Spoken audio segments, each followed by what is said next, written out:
La Voz del Derecho presenta Panorama Económico. Los hechos, las cifras, las medidas oficiales, el sistema cambiario, monetario y crediticio. Dirige y conduce Luis Alberto Ávila.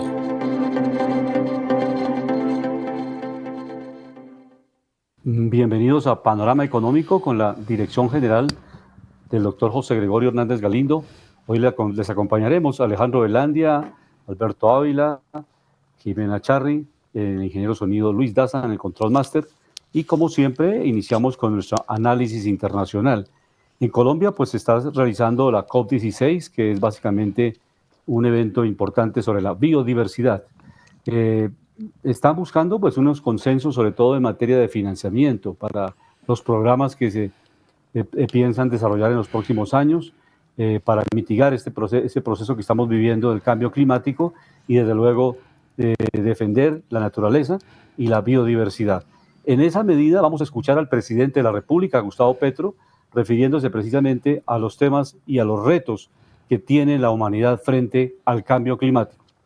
La humanidad por la igualdad y la libertad siempre se lo han impedido a la fuerza, pero cada vez la humanidad tiene más fuerza. Es el discurso de la humanidad luchando por la esencia del ser humano, que es ser libre y que es ser igual. Y hoy lo tenemos de nuevo presente en nuestro planeta. ¿Por qué nos ponen una prima de riesgo si los de la prima del riesgo son los ricos del planeta? Medido en CO2 equivalente. ¿Nos hemos dado acaso cuenta que si eliminamos la prima del riesgo, tenemos más capacidad como países para invertir en el clima y en la vida?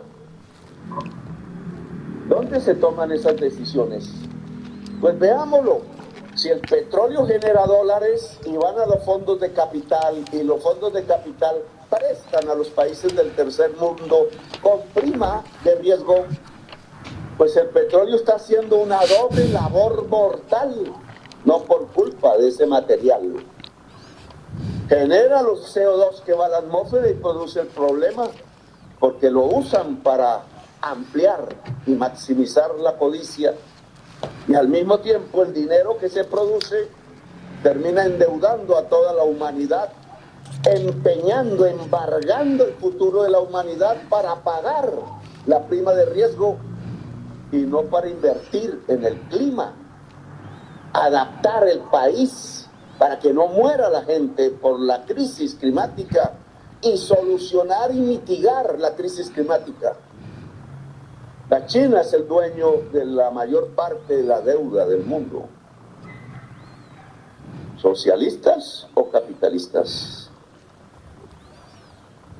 Porque yo volvería a plantear un poco los principios socialistas. Socialismo es salvar la vida colectiva antes que la ganancia particular. Y hay que discutirlo de frente. La alianza de China en la Alianza por la Paz implica cambios al interior de cada país. Nosotros aquí dejamos de contratar exploración de gas y de petróleo. No saben ustedes la enorme crítica que me hacen. Bobo, me dicen, porque queremos afincar la economía de Colombia, muy pequeña frente a la China. Queremos afincarla en la vida. Potencia mundial de la vida, dijimos aquí. Yo creo que tenemos razón. Este país puede ser muchísimo más rico pensando en la vida que pensando en la muerte que nos ha rodeado. Pero no es solo China, es el FMI. Es la Europa que no mira el bombardeo y el genocidio como no miró en 1942. Es los Estados Unidos que está dirimiendo si los propios nazis a los cuales combatió al lado de chinos, al lado de soviéticos, al lado de los pueblos del mundo antaño, ahora contra los mismos ex aliados, deja subir los nazis al poder. ¿Vamos a salvar a la humanidad así? Nos asusta las corrientes latinoamericanas de seres humanos llegando a la frontera con Estados Unidos. Pues se rompe, se logran dominar si hay prosperidad en el sur. Si este potencial de energías limpias que tenemos en este pedazo del planeta pueden servirles para limpiar su propia matriz energética. Ellos consumen 1.200 gigas de energía eléctrica al año. Nosotros tenemos un potencial de 1.500 gigas de energía limpia. Entonces la codicia y la sensación de no dejar que los otros puedan ser también ricos no permite un pacto en las Américas que solucione la migración, porque si en estas tierras no hay hambre, ningún latinoamericano se va de estas tierras hermosas al desierto. Ninguno. Pero hay que tener para comer en esta fertilidad. Secretario General de Naciones Unidas, Antonio Guterres, también en esta clausura de la COP16. Excelencias, queridos amigos, la naturaleza es vida y sin embargo estamos librando una guerra contra ella. Una guerra donde no puede haber vencedores. Cada año vemos las temperaturas subir más y más. Cada día perdemos más especies. Cada minuto vertemos un camión de basura de desechos plásticos en nuestros océanos, ríos y lagos. No se equivoquen. Así es como se ve una crisis existencial. Ningún país, rico o pobre, es inmune a la devastación provocada por el cambio climático, la pérdida de biodiversidad, la degradación de la tierra y la contaminación.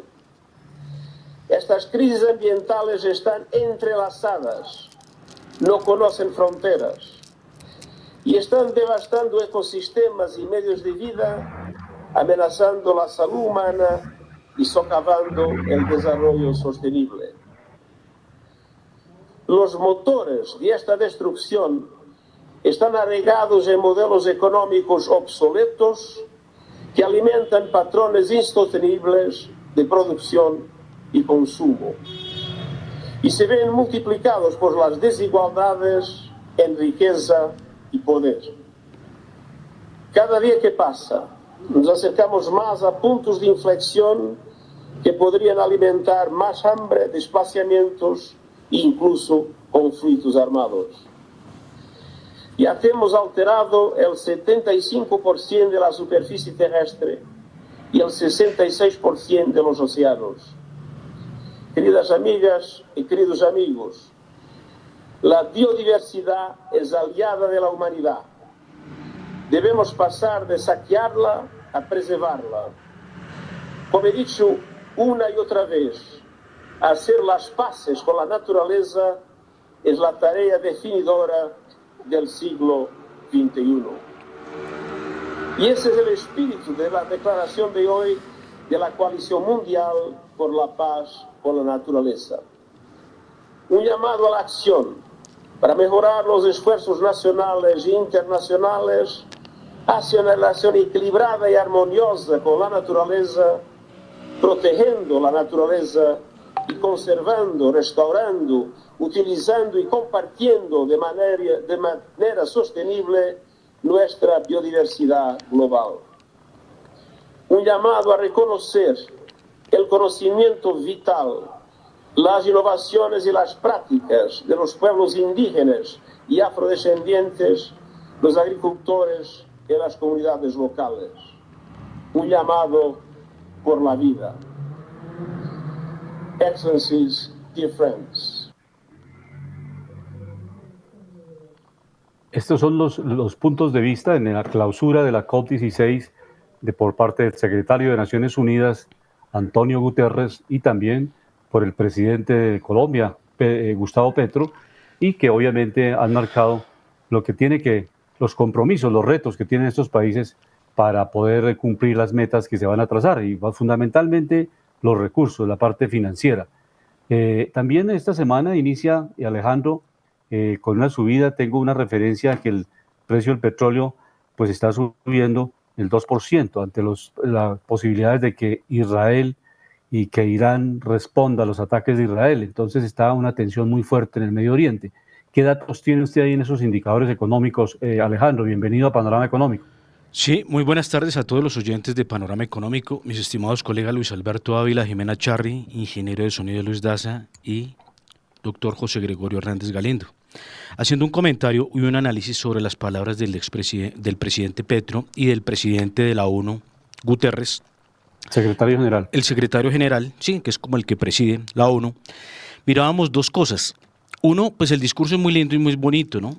Pero yo digo, si en la práctica todos estamos de acuerdo con la diversidad, con el cuidado del planeta, pero analicemos la profundidad del discurso. Lo hemos explicado acá en Panorama Económico muchas veces. Las materias primas no renovables se tienen que seguir utilizando, sea el petróleo, o sea el gas, o sea otras, como lo mirábamos. En el tema de las nuevas, que no son renovables, como el cobre, el litio y muchos otros minerales que se extraen de la tierra y que generan impacto ambiental, son los precursores de la transición energética. Entonces, es muy bonito el discurso, pero yo también le digo una cosa al presidente Gustavo Petro. Es importante, obviamente, el cuidado ambiental, pero es importante cuidar los activos estratégicos de la nación. Lo comentábamos, no todos los países tienen petróleo, no todos los países tienen gas, insuficiencia, son autosuficientes, Colombia lo tiene. Él lo nombraba Colombia, y yo lo digo, tiene una matriz energética tan grande como materia prima, tiene carbón, tiene petróleo, tiene gas, tenemos agua para hidroeléctricas, tenemos energía, algo de energía solar, algo de energía eólica. Entonces, si construimos una materia prima que sea en conjunto sostenible, que nos ayuda a generar una cadena que nos genera sustentabilidad, sostenibilidad, pues Colombia no solo va a tener energía suficiente, sino vamos a poder exportar energía eléctrica, por ejemplo. Si nosotros cogiéramos todo ese carbón con las mejores plantas de impacto ambiental para que no dañen el medio ambiente y vendemos energía eléctrica a Centro y Sudamérica a través de ISA, que es de Ecopetrol, si a Ecopetrol le damos unas alas para que siga transformando materias primas y venda energía, es una maravilla. Recordamos que la energía prima vital, de las más importantes del mundo, es la energía. Y esto se traduce en gas, en petróleo, en energía eléctrica, en todas las energías renovables. Entonces es muy importante salirse un poco del discurso poético e irse a los datos, a las cifras y a las necesidades, porque si uno realmente quiere erradicar la pobreza, toca crear una mega oferta de productos, bienes y servicios. Y dentro de esto está la energía, que es lo esencial y lo vital. Guterres también habla muy bonito, pero ellos son de los patrocinadores de la Agenda 2030, entonces tenemos que mirar esto, cuál es su estructura también, y por qué a veces se disfraza todo de discursos de buenismo, y por qué no realmente hacen cosas por la humanidad, por qué realmente no se erradica el hambre, que llevan mucho tiempo hablando de estos temas, y eso se hace ¿cómo? Con sobreoferta de cultivos, bajando impuestos, dando precisamente un buen manejo fiscal. El presidente Petro habla de la pobreza, pero viven como ricos, ¿sí? Viven en escoltas, no son como esos políticos frugales que dan ejemplo, por ejemplo, de los países nórdicos que andan sin camionetas blindadas, que andan sin tantas prebendas, sin los megasueldos, sin esa monarquía pública que se gesta, por ejemplo, en algunos países de Latinoamérica. Entonces yo sí siempre llamo a la conciencia, a la reflexión y a la ética, porque ¿cómo es posible, si hablamos de desigualdades, que un país como Colombia, los servidores públicos de alto nivel, ganen 30 veces más que una persona que gana el salario mínimo? Porque recordémoslo, ellos se alimentan con el dinero de los impuestos y esto no es ético. Entonces, por eso yo llamo a la conciencia y precisamente a mirar realmente si el discurso es cierto o si es falso. Lo que decíamos, por ejemplo, el tema de la libertad. El impuesto es algo obligatorio. Si alguien quiere decir, oiga, yo no estoy de acuerdo con pagar esos impuestos porque yo no he recibido de verdad una retribución directa del Estado cuando una persona está en la quiebra o le falta dinero, esto para los independientes, por ejemplo, o muchas personas que han pasado muchas necesidades, muchas personas que han pagado muchos impuestos, lo hablábamos en unos programas, la pobreza oculta en muchas de las clases altas que les ha tocado a punta de impuestos que les han puesto o a punta también de caídas o quiebras económicas. ¿Quién los ayuda? De esto, ¿por qué no se habla? Que han sido los grandes contribuyentes y que han sido los que han aportado mucho a la nación. Y los manejos de los recursos y los desechos. Hablando de la COP16, precisamente hay una persona que la quería resaltar, que es Ricardo, que él era uno de los ponentes precisamente, y él está desarrollando un tema que se desarrolla mucho en Europa, que es crear energía a través de los residuos, tanto orgánicos como inorgánicos. Esto es positivo, estas iniciativas hay que ayudarles, fomentarlas, conseguir esos capitales semilla que son tan importantes, porque obviamente estos proyectos en su inicio pues tienen mucho de riesgo, tienen mucho de inversión, de infraestructura, pero son muy importantes. Esto ayuda a abrir más todavía la matriz energética. Es muy importante.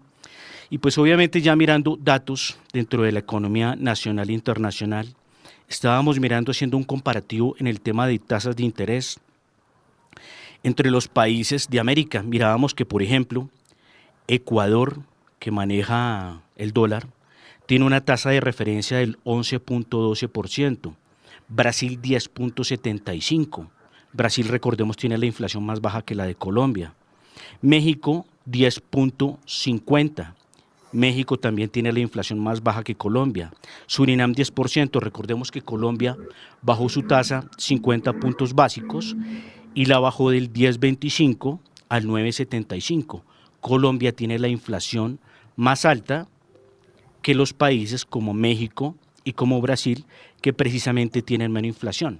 Entonces, esa presión que se le hace al Banco Central acá, me parece que a veces es innecesaria, porque el control de la inflación es muy importante. Recordemos que la inflación genera pobreza. ¿Por qué?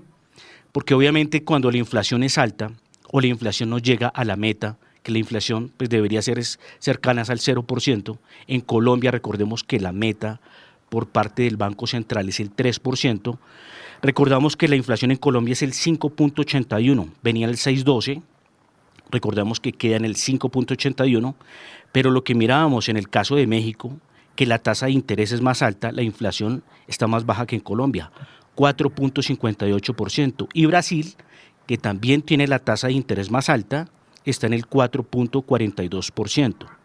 Miramos, por ejemplo, la inflación del país pues, más importante del mundo, que es los Estados Unidos. Viene con una inflación que se acerca a la meta. Recordemos que en el caso de los Estados Unidos, la inflación, la meta es el 2%. Y veníamos que venía bajando lentamente del 2.5% y queda en el 2.4%. Sí, y en este análisis que hacemos también importante señalar que bajó también la tasa de usura del 29,49% al 27,90% para el mes de septiembre. Ese es un porcentaje anual de la tasa de usura que la determina la Superintendencia Financiera. Entonces las entidades bancarias no pueden prestar por encima de esta tasa del 27,90 anual, ¿no? Entonces, para que lo tengamos en cuenta, los oyentes que nos están escuchando, los empresarios, en fin, que esa es la máxima que la Superintendencia Financiera lo saca de una fórmula que tiene, que es 1.5 veces la tasa de interés ordinaria, y con ese factor determina, liquida la tasa de usura que quedó para el mes de septiembre en 27,90. Igualmente vamos a escuchar al gerente del Banco de la República, a Leonardo Villar, anunciando precisamente ese análisis económico, porque por qué la inflación está bajando y por qué la meta de seguir bajando la tasa de interés este año. O sea, se está pensando que se cierra este año con una tasa de interés del Banco de la República del 6%. Esa es la meta, por lo menos, de la Junta Directiva. Se presentaron 4 votos a favor de bajar la tasa de interés en 50 puntos y 3 integrantes de la Junta que querían que se bajara a 75 puntos. Vamos a escuchar al gerente del Banco de la República, al economista Leonardo Villar, quien analiza macroeconómicamente cómo está el país. Las presiones cambiarias recientes han estado asociadas a la fortaleza del dólar a nivel global, a la caída del precio del petróleo y a la incertidumbre en torno a la situación fiscal en Colombia. Esta última obedece a factores de corto y mediano plazo, como el desfase de los recaudos tributarios y los faltantes de financiamiento del presupuesto de 2025. A esto se suma el trámite del acto legislativo que transcurre en el Congreso para la reforma del Sistema General de Participación que podría comprometer la sostenibilidad de las finanzas públicas. Despejar estas dudas es un requisito indispensable para serenar los mercados y mantener la estabilidad macroeconómica del país. Sí, algo muy importante, haciendo un análisis de lo que dice el presidente del Banco de la República, es muy importante.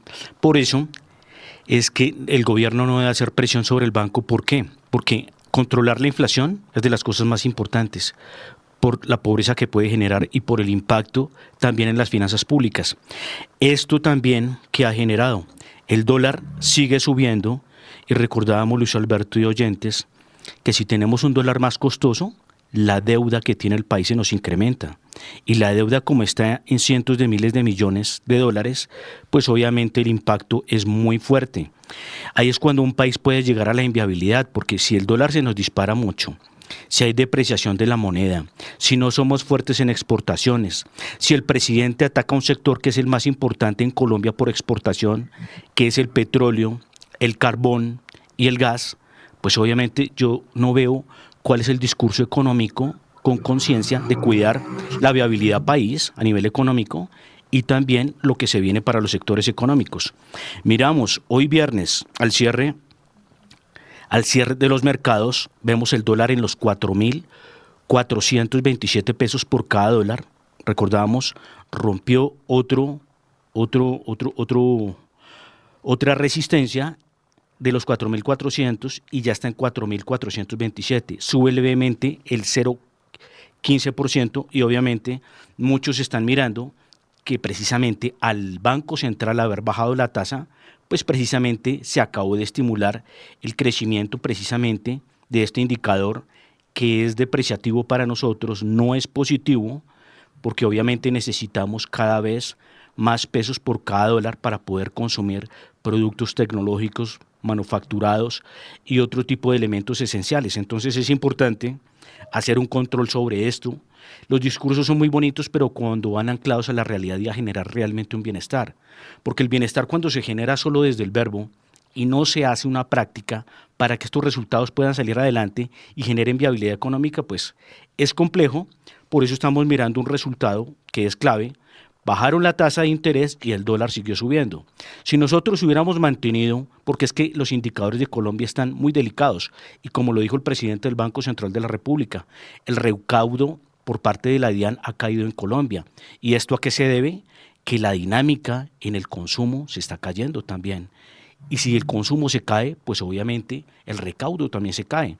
Adicionalmente, más otros indicadores que también están golpeados, como el sector de la construcción y muchos otros. Sí, hay empresas importantes que están repuntando en la venta de carros eléctricos, especialmente Volvo y BMW. Son las marcas que están liderando el mercado de los carros eléctricos, y es un dato interesante en ese posicionamiento de las industrias a nivel global, Alejandro. Realmente Luis Alberto, es un buen dato. Sí, dígame. Es interesante el dato que está dando, y no sé si se dio cuenta que en Colombia van a quitar la exención a los carros híbridos que contaminaban menos, ¿no?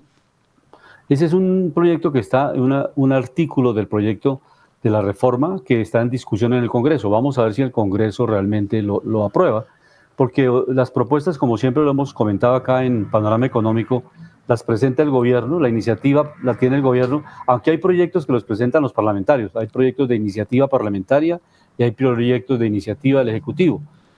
Las reformas tributarias las presenta el gobierno, pero son pues básicamente muy transformadas en el Congreso. Entonces allí, por eso les recomendamos elegir buenos congresistas, porque si no hay buenos congresistas, pues allí el debate va a ser muy precario y no se va a ir al fondo, y puede que en un momento determinado le suban los impuestos o le suba el IVA o le suban los aranceles a esta importación de carros y va a incrementar el precio de estos vehículos. Sí. Entonces, o le quite precisamente... no estamos siendo consecuentes con el tema de ética.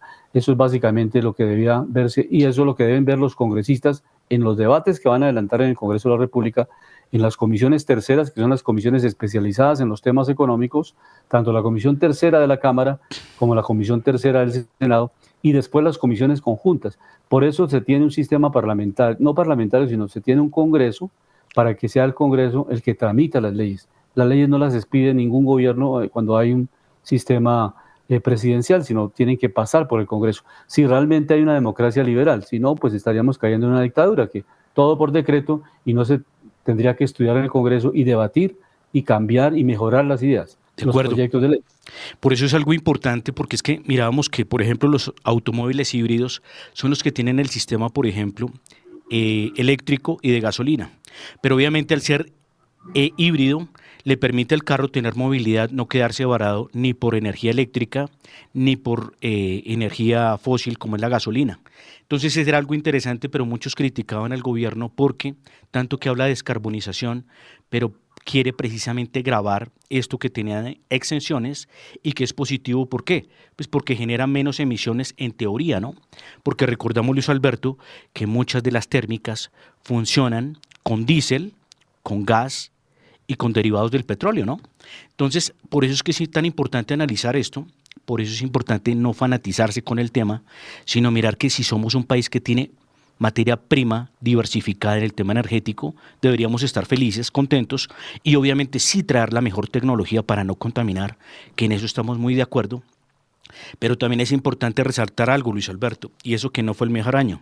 Miramos que, por ejemplo, Ecopetrol, al cierre del 2023, obtuvo resultados por ingresos de 148 billones de pesos, con una utilidad de 19 billones. Esto para el cierre del 2023. Si vamos a mirar año 2022, las utilidades de Ecopetrol arrojaron un resultado de 31 billones de utilidades. Estos ingresos son fenomenales en una compañía del país. La verdad es muy admirable la riqueza que genera, no solo para sus accionistas, no solo para el gobierno, que es un gran tenedor de esta riqueza, de este gran activo. Y hay otra cosa que es importante para que los colombianos la analicemos. La segunda compañía al cierre del 2023 por ingresos es el grupo EPM, que obtuvo resultados de 37 billones de pesos. Si nos damos cuenta la diferencia tan grande entre la primera compañía del país y la segunda, que trabaja también con servicios, esto tiene que ver con servicios públicos, que es de Medellín, de 37 billones contra 143, corregíamos, 143 billones de pesos que generó Ecopetrol en el 2023, que no fue su mejor año. Entonces es importante mirar que las finanzas públicas, los activos del Estado, hay que volverlos muy eficientes y cuidar esa caja que tanto nos generan riqueza. Estados Unidos se aproxima el próximo 5 de noviembre a sus elecciones de presidente de la República. Realmente ya han votado 69,5 millones de estadounidenses por correo. Es una fórmula que utiliza los Estados Unidos para que la gente de manera anticipada pueda ejercer su derecho democrático a participar en las elecciones. Vienen los debates y todo lo que hemos escuchado, muchos debates que se han hecho en canales nacionales, internacionales, de los puntos de vista, y realmente ya inclusive la gente pues ya tiene las posiciones que cada uno, unos que van a votar por Trump, otros que van a votar por Kamala Harris, y en fin hay diferencias en cuanto a sus programas económicos, los hemos visto. Para unos pues se dice que el presidente Trump llevaría un déficit fiscal mucho más alto al país, teniendo en cuenta que si baja los impuestos, pues obviamente las finanzas se van a debilitar, y también obviamente la inversión social que requiere los Estados Unidos para mejorar los temas de pobreza que tiene, una pobreza extrema de cerca de 45 millones de estadounidenses que están en la pobreza extrema. De tal manera que ese es un debate interesante que nosotros lo vemos acá desde Colombia y le hemos seguido el panorama cómo está. Realmente encuestas van, encuestas vienen, ahí se da una posibilidad de un empate técnico, pero esperemos el desarrollo de las elecciones. Repito, ya van 69 millones de estadounidenses que han votado por correo. Kamala Harris dice que pues, el presidente Trump no avanzará en el tema de salud porque piensa desmontar todo el tema de la ayuda que el Estado le ha dado al sistema de salud público en los Estados Unidos. Recordemos que allá mucha gente viene a los Estados Unidos a hacer cirugías a Colombia porque aquí es mucho más barato, primero porque por el peso colombiano y segundo porque realmente las tarifas son más económicas que en Estados Unidos. De tal manera que el sistema de salud, el sistema de seguridad social, la forma de contratación también es mucho más liberal, de tal manera que los trabajadores realmente es muy difícil que todos tengan el acceso a pensiones. Entonces todo esto genera pues incertidumbre en el estadounidense promedio.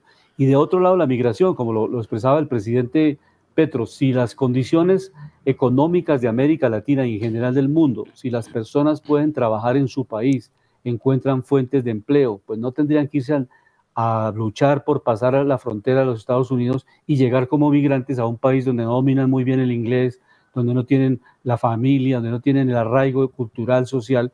Pues nadie se va si realmente las condiciones de su país están muy buenas. Entonces, ese es un llamado de realmente América Latina. Eso es independientemente de los factores de izquierda o derecha. Sencillamente es que los países latinoamericanos tenemos las materias primas, tenemos una riqueza muy importante. Si las sabemos transformar, generar valor agregado y sabemos desarrollar industria, agroindustria, hacemos una reforma agraria, que eso no es de este gobierno. Corea del Sur hizo una reforma agraria muy importante que le permitió saltar a la agroindustria, y una vez tenía una fortaleza y una acumulación de capital en el sector agrícola, pudo desarrollar la agroindustria, y una vez desarrolló la agroindustria, desarrolló la gran industria, y obviamente tomó recursos para mejorar su sistema educativo y hacer grandes procesos de investigación que le permitieron, obviamente, formar una gran cantidad de científicos que empezaron a hacer desarrollos importantes tecnológicos que le han dado la riqueza en materia tecnológica a este país. Entonces, eso es lo que debemos buscar, una senda de ese nivel a mediano y largo plazo, porque en el mediano y largo plazo tendremos 4, 5, 6 presidentes que si todos tuviéramos unos objetivos comunes podríamos cambiar la historia de América Latina, para que no tuviéramos ese problema que está ahorita, pues en todo lo que tiene que ver con Panamá, que ya inclusive colocaron una tarifa para los migrantes. E igualmente el tema de migratorio se ha convertido en un tema de la campaña de los Estados Unidos, pero no es realmente el foco ese, el destino de Estados Unidos, pero es América Latina la que debe pensar en su propio desarrollo, en su propio crecimiento económico, para no estar exportando mano de obra, en algunos casos calificada, para que se vaya a emplear en los Estados Unidos. Sí, por eso es importante, y haciendo también un análisis desde el otro ángulo, hay que aplaudir al que saca resultados, hay que aplaudir al que genera riqueza. Esto en el caso del candidato expresidente Donald Trump. ¿Por qué? Recordamos que él en su presidencia sacó datos muy positivos. Por ejemplo, desde hace 40, 50 años no se bajaba la tasa de desempleo al 3.5%. Él lo logró. Él hizo el descenso, el histórico, el descenso en la baja de impuestos más alto en la historia de Estados Unidos, que bajó del 35 al 21%. ¿Esto qué genera en las dinámicas de los sectores económicos? Que las empresas tienen más utilidades. Al generar más utilidades, las empresas no se quiebran, son más sostenibles. Pueden competir con precios a nivel nacional e internacional dentro de los Estados Unidos y afuera con los mejores precios. Porque recordamos que Estados Unidos viene teniendo un déficit comercial desde mediados de los 80s, que los presidentes de las dos administraciones no lo habían arreglado. Él llegó a arreglar esto. Por eso precisamente se bajó el desempleo al 3.5%. Esto es una política, una maravilla, porque hace que las empresas de Estados Unidos sean muy competitivas y que ya no quieran estar tanto produciendo afuera, sino también dentro de los Estados Unidos. Esto genera incentivos para el empleo, para el desarrollo. En los temas de migración, Trump tiene mucha razón, porque los que hemos viajado a varias ciudades de Estados Unidos nos hemos dado cuenta del impacto tan fuerte que tiene una migración ilegal, desordenada, porque muchas personas no van a trabajar, sino van también a hacer trampa, a hacer desorden, a robar, a matar, y esto no es posible. O sea, si nosotros tampoco cuidamos los países en los temas de desarrollo, los pueden destruir. Y solo el que ha estado en varias ciudades de Estados Unidos lo puede decir. Uno va a visitar las estaciones de metro, las estaciones de los trenes de Estados Unidos, las estaciones de buses. Ustedes se dan cuenta el problema de indigencia tan fuerte que tiene Estados Unidos, pero muchas veces no es por la pobreza, muchas veces no es porque no tengan, sino es el impacto que ha generado, por ejemplo, el tema de la drogadicción.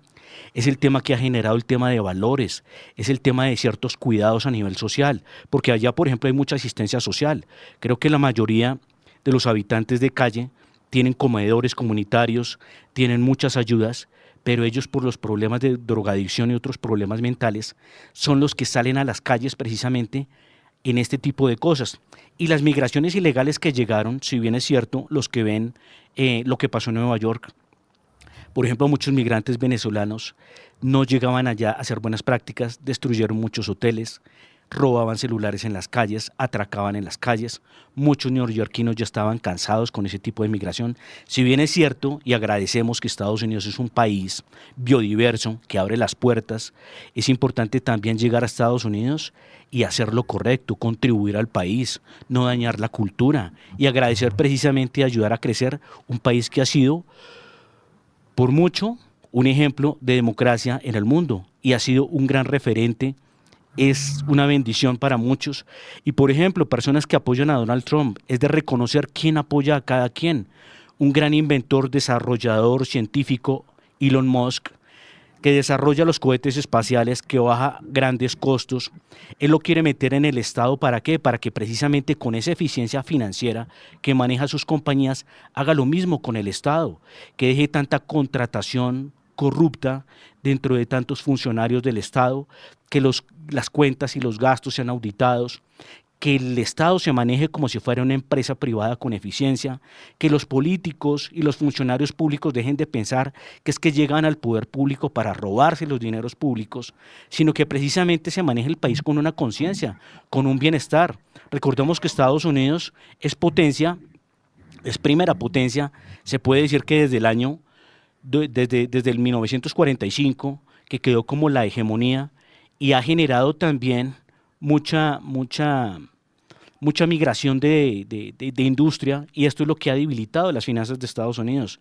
Vemos que China viene, pues si bien es cierto que los 2 últimos años no viene creciendo tanto, es un tema muy delicado a nivel global, porque recordemos que ya formó un grupo con Rusia, que es el BRICS, que le está haciendo mucha contención al planeta, le está haciendo mucha contención a los Estados Unidos. Entonces nosotros decimos que es mejor promocionar el valor de un país que ha generado mucho valor a nivel global, o un país que viene con muchas dictaduras como lo de China. Veíamos que obviamente son muy capitalistas en lo económico, pero ellos también son muy rígidos en lo que tiene que ver con la política. Entonces me parece que es importante, recordábamos que el martes son las elecciones, los estados clave son Michigan, Wisconsin y Pensilvania. Esos son los 3 estados clave, y quien los gane, o quien gane la mayoría de estos, pues prácticamente es el presidente de los Estados Unidos. Creo que si comparamos a Kamala Harris con Donald Trump, pues miramos realmente quién sabe de economía, quién ha hecho economía, quién ha generado empleo y quién ha generado cifras de crecimiento. Porque miramos que si no es por las políticas que tuvo Donald Trump en la administración, esta administración estaría tocando números en rojo. ¿Por qué? Ellos son los que crean gran parte del gasto inoficioso, generan despilfarro y sí generan un déficit muy grande. Si nosotros comparamos a las administraciones de Barack Obama con Biden con Kamala Harris, si sumamos la emisión de dinero y la deuda de los Estados Unidos, es impresionante. Entonces, realmente, ¿quiénes son los que están diciendo la verdad? ¿Quiénes dicen mentiras? Y hay una cosa muy atractiva, que uno también cuando baja impuestos, ¿qué es lo que pasa? Atrae muchas empresas, no solo de Estados Unidos que se fueron a producir a otros países, sino empresas de afuera del mundo que quieren ahora venir a producir a Estados Unidos. Entonces compensan volumen por más baja tasa de tributación, que es algo muy interesante y que tenemos que tener en cuenta.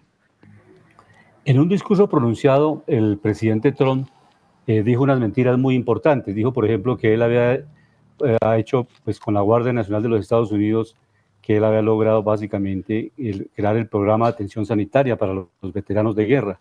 Y realmente después confirmaron, y toda la opinión pública en los Estados Unidos han venido confirmando las mentiras muy grandes del expresidente Trump, dijéramos, adjudicándose temas que no son. En realidad, el presidente Barack Obama fue quien firmó la ley del programa en el 2014. La ley que Trump firmó en el 2018, la misión, amplió el programa, que es muy diferente a la creación del programa. Y así hay muchas cosas que han venido pues criticándole, y que en esta semana también tanto uno como otro cayó, pues básicamente tratando que los puertorriqueños es una basura realmente, pues, y el presidente Biden también pues igualó con el presidente Trump. O sea, eso no es justo que los debates lleguen a ese nivel de perder la calidad de los debates. O sea, que ni los electores del presidente Trump pues son basura, ni tampoco los puertorriqueños son basura. Entonces, realmente esas son las inconsistencias. Lo otro es que evidentemente el expresidente Trump aún sigue afirmando, a pesar de que todos los tribunales, todas las cortes de los estados demostraron que ganó la presidencia el presidente Joe Biden. Entonces, él no puede pensar en este momento seguir afirmando que la vez pasada perdió, que el presidente Biden le robó las elecciones, porque para eso están las cortes, como acá en el caso colombiano. Acá se elige y la Registraduría Nacional es la que cuenta los votos, pero después hay todo el reconteo, y ese reconteo lo hacen las autoridades judiciales, y cuando hay un fallo judicial estado por estado, El presidente Trump no pudo demostrar en ninguna de las urnas, en ninguno de los estados, inclusive donde tenía gobernadores republicanos, que perdió el presidente Trump, pudo demostrar, porque inclusive llegó a pedirle al vicepresidente Mike Pence que se prestara evidentemente para no reconocer el triunfo de Biden y poder salir a eso. Y precisamente lo que pasó en el Capitolio Nacional allá, que pues obviamente hizo un discurso incendiario llamando a muchas de las bases a la toma del Capitolio. Y eso lo han investigado las autoridades judiciales. Entonces, de tal manera que esa es la verdad, las dos facetas que aquí en Panorama Económico las damos, porque ya repito, yo no soy seguidor de Kamala Harris ni del presidente Trump. La idea es que se construya un debate y se genere un análisis de fondo económico y político, y que las mentiras de uno u otro pues se reconozcan. O sea que ninguno de los dos ha transformado ni ha bajado la pobreza. Ningún partido, ni el republicano ni el demócrata, han podido bajar esa pobreza que tiene casi 50 millones de gente pobre, en la miseria, en la extrema pobreza, en el país más desarrollado del mundo desde el punto de vista militar. Entonces, esas dos partes son las importantes de analizar en Panorama Económico, sin caer en hacer ninguna jefatura de debate, ni por el candidato Trump, que es el expresidente, que tiene 34 condenas y procesos por no pagar impuestos, que son ya hechos jurídicos.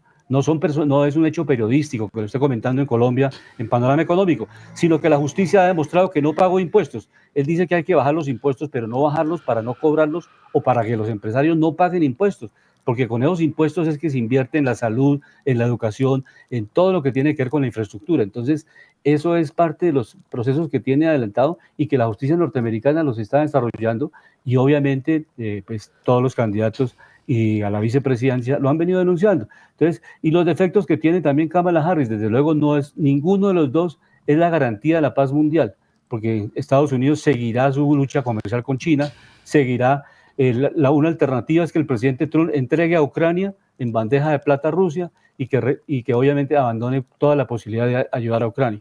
Y la otra alternativa es que Kamala Harris pues obviamente defienda a Ucrania para que siga en la OTAN, y eso obviamente implica una guerra. Esas son las desventajas de cada uno. O sea, no vamos a tener paz total con ninguno de los dos. Sí, hay algo muy importante que quería decir acá. El desfase que tuvo Biden al decir que todos los seguidores de Donald Trump eran basura, eso fue algo que dijo Joe Biden. Lo que dijeron de los Puerto Ricos, eso no lo dijo Donald Trump, eso lo dijo un humorista que no tiene vínculos directos con Donald Trump, que estaba obviamente en el evento, pero que muchos precisamente en la campaña salieron a descalificar esa frase porque estaba salida de contexto. Eso fue un dato real y un hecho conciso. Y hay otro dato curioso, que Joe Biden en un evento se puso la cachucha de Donald Trump de Make America Great Again. Entonces muchos decían que precisamente Joe Biden se vio forzado dentro de su partido a cederle el puesto y el cupo para presidente a Kamala Harris. Entonces dicen que dentro del Partido Demócrata puede haber algo de deslealtades, algo de supresión en estos temas. Entonces ya se ve que hay una división que han tratado precisamente de camuflarla, pero yo digo que dentro de estos temas, Luis Alberto, hay que decir algo también. Cuando los políticos tienen mucho poder, usan los tres poderes para perseguir a un ser humano. Lo decíamos, muchos presidentes como Barack Obama, George Bush y muchos otros nunca se les enjuició por genocidio, porque muchos de ellos se metieron en guerras, mataron muchas personas en el mundo, en muchos países, arrasaron su riqueza, arrasaron su cultura y arrasaron muchas cosas. Es el único presidente que no se ha metido en ningún país a armar una guerra, a gastar cientos de miles de millones de dólares. Van gastados más de 250 mil millones de dólares en la guerra de Ucrania. Ellos con qué cara van a decir que es que la paz, que es que el bienestar por la gente, cuando con 250 mil millones de dólares prácticamente se pueden armar 1 millón de casas para esos pobres que habla Luis Alberto, ¿sí? Entonces sí nos damos cuenta que hay mucho discurso falso, que hay que mirar las cifras, hay que realmente mirar los políticos que despilfarran el dinero, los que no tienen conciencia con esto, los que creen que esos dineros son suyos, que no son de los contribuyentes. Y hay una cosa que es maravillosa. Donald Trump sí sacó a muchas personas de la pobreza o incrementó su nivel de vida. ¿De qué forma? Cuando él bajó los impuestos, precisamente las empresas fueron más rentables, y al ser más rentables tenían más ganancias, más utilidades, mejor calificación, eran más fuertes, generaban más empleo, porque ahí el dato lo dice, 3.5 llegó. Adicionalmente, ¿qué pasaba? Las personas que tenían sus dineros en bonos pensionales, que están en compañías del Standard & Poor's 500, que son las empresas de Estados Unidos, pues obviamente se generó un valor más alto.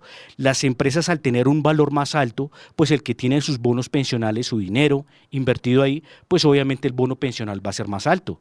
Entonces, si nos damos cuenta qué es lo que genera valor y qué es lo que trae depreciación y precisamente pobreza en una nación que es tan rica como los Estados Unidos. Y el problema de la pobreza, como lo venía diciendo, esas personas que están en esos cinturones de miseria necesitan mucho de ayuda social, pero para no simplemente que les den pan y alimento y que se vayan otra vez a dormir a la calle, sino para que precisamente reestructuren su vida, tengan una ayuda y se genere más empleo, porque es que la mejor forma de ayudar a la gente es ayudar a que puedan crear empresas, a que los impuestos sean bajos. ¿Para qué? Para que puedan generar más rentabilidad, porque solo el que ha creado empresa se da cuenta lo difícil, lo complicado que es tener una compañía, un negocio durante varios años sin quebrarse. Lo enseñan siempre los grandes emprendedores y los que llegan muy lejos. ¿Cuántas quiebras tiene que afrontar un emprendedor muchas veces, de los que no está amarrado obviamente con nada político, sino los que le toca guerrearse la vida todos los días para poder generar un ingreso, sacar una startup, por ejemplo, como lo fue WhatsApp, caso de Han Kuo. Hoy en día es uno de los hombres más ricos del mundo, caso como Mark Zuckerberg, caso como Bill Gates, caso como Elon Musk, que él no era rico, si bien no era pobre, pues obviamente no era de los más ricos del mundo. Y obviamente hoy en día es un ejemplo para la nación. Es una persona que genera mucho empleo, lo mismo que Jeff Bezos. Y Jeff Bezos, recordémoslo, esta semana tuvo algo muy inteligente y muy sabio, que le dijo al diario Washington Post: ustedes no se parcialicen más con los demócratas, dejen de estar haciéndole propaganda. ¿Y qué hizo uno de los directivos del diario? Renunció junto con otros, que porque no le gustaba eso. Entonces ahí es cuando uno tiene que ser filial de los datos y de las verdades, ¿sí? O sea, uno, ¿por qué le va a generar supresión a alguien cuando mereces felicitaciones? Y si vamos a mirar, pues, seres humanos perfectos en este mundo, pues no los hay. Si nos vamos a revisar si le son infiel a la esposa, si tienen hijos por fuera de la casa, y lo mismo para las mujeres, eso ya es un tema personal, pero hay que felicitar precisamente todos los resultados que se generan con las buenas políticas de desarrollo, y lo decimos. Gracias a Dios, pues Estados Unidos queda cerca de nosotros, y qué bueno que Colombia se meta en esa senda que se metió México con Estados Unidos, de ser su friendshoring y su nearshoring para generar tanta productividad. Recordémoslo, hoy en día México es el país latinoamericano que es el primer socio comercial de los Estados Unidos. Ya pasó a China y le dejó el segundo puesto. Entonces, por eso es tan importante. Si yo veo que mis amigos producen, generamos una cadena de valor, nos ayudamos entre todos, pues eso es una maravilla, es una dinámica que precisamente la aplican los judíos. Entonces ya no se está enfrentando a la población que entre ricos y pobres, sino la idea es que todos sean ricos. Y eso precisamente es lo que ayuda a las políticas de bajos impuestos, a que las personas se abren un negocio, el negocio sea sostenible, porque obviamente van a quedar más márgenes, más utilidades, más ganancias. Y en el caso de Colombia, cuidemos este activo tan importante que es Ecopetrol. Es una maravilla, nos da dinero, mucho dinero durante muchos años. Recordábamos que, por ejemplo, Ecopetrol se quedó con uno de los activos más importantes en Colombia a nivel de petróleo, que era de Pacific Rubiales, que es Campos Rubiales, que llegaba a producir en sus años de alta producción de 200 a 250 mil barriles diarios. Colombia, la verdad, si diversificara su canasta de transformación de materias primas. Reficar, por ejemplo, es una buena empresa que también genera mucha utilidad. Luis Alberto, lo estaremos tocando en próximos programas. De las empresas más rentables en Colombia son las que están ligadas al sector hidrocarburos y petroleros. Esto, citando dos compañías muy claves importantes, generan más del 50% de utilidades versus sus ingresos. Esto en el caso de Cenit y el caso de Ocensa, que son compañías vinculadas al sector de petróleos y también al sector, a la compañía Ecopetrol. Escuchamos al ministro de Hacienda en 2 minutos, porque ya llegamos al final de Panorama Económico. En 2 minutos escuchemos al ministro de Hacienda haciendo un análisis de la parte de lo que tiene que ver con el sistema general de participaciones y los temas del ajuste económico que hay necesidad de realizar. Bueno, buenas noches. Un gusto estar aquí. Gracias a Itaú por esto. Estamos en una sesión muy especial para Itaú. Se acaba de celebrar efectivamente una emisión de bonos Por lo internacional, 3.600 millones de dólares, colocados 2.000 a 12 años, 1.600 a 30 años. Eso mostró que el mercado cree en Colombia. Voy a hablar de 3 temas particulares y voy a pasar muy pocas filminas. Primero vamos a hablar de tasas, segundo vamos a hablar de deuda. Esta emisión nos sirve para mirar el tema de deuda. Y tercero, vamos a hablar de algo que está generando ruido. Sistema General de Participaciones. Y aquí tengo uno de los autores. De los autores del sistema hace varios años, no ahora. Hablemos de tasas de interés. Esta filmina lo dice todo. Esto es lo que tenemos en Colombia en los últimos 5 años, desde el 2020, año pandemia, hasta nuestros días. 3 temas claves allí.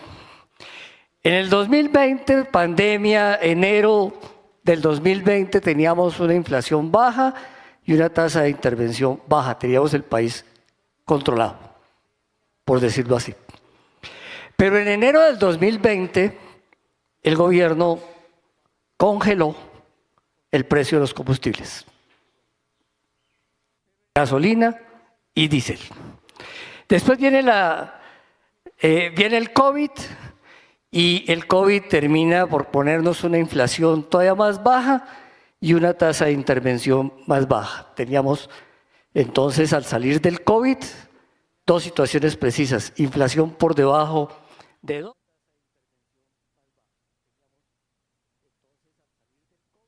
El año 21 es un año en el cual hay una fuerte reactivación, y la fuerte reactivación se va a explicar esencialmente por deuda. Ahora voy a mostrar la gráfica de deuda. Hoy una vez la muestro y me regreso aquí. Esta. Miren lo que pasó entre el 20 y el 21. Teníamos una deuda de 48.9% del PIB año 2019. Termina la pandemia con 61%. 12 puntos del PIB. Marcadas distancias, eso es más o menos 200 billones de pesos. Así creció la deuda en Colombia, la deuda pública. Esa deuda terminó alimentando la demanda. La demanda se expandió, tuvimos un fuerte crecimiento 2021-2022, pero esa alimentación de la demanda, sin respuesta clara en la oferta, disparó la inflación. Y entonces tuvimos un incremento de inflación que partió desde marzo del 2021 de un nivel de 1.5 hasta marzo del 2023 en 13.34. Volvimos a una inflación de 2 dígitos y volvió la preocupación de que íbamos a tener un periodo largo de inflación de 2 dígitos. Su máximo fue 13.34, marzo 2023. Pero ¿qué había detrás de esa inflación? Había inflación de alimentos, inflación de precios regulados por el Estado, inflación de vivienda, arrendamientos, etc. Pero no estaban los combustibles. Este es el análisis que el ministro de Hacienda hace histórico. Pues hay muchos más temas, pero en los próximos programas lo abordaremos, pero realmente lo que quiere decir es que en la pandemia, pues obviamente el país frenó tanto la actividad productiva como la actividad comercial, oferta y demanda, tuvieron un choque muy fuerte y obviamente la inflación baja tremendamente, y después cuando viene la reactivación económica, pues esa reactivación se da, y salir de la pandemia se da en el gobierno del presidente Duque con pues obviamente una deuda de cerca de 70 billones, que es la que hace referencia al ministro de Hacienda, y con esa deuda es que se hace reactivación económica. Pero si la oferta no es suficiente, pues se presentan brotes inflacionarios, y eso es lo que siempre hemos planteado. Aquí hay una inflación por costos, no es una inflación monetaria, no es que hay que subir la tasa de interés para controlar la inflación porque no hay productos. y uno tiene que estimular la producción y la producción se estimula con tasas de interés bajas.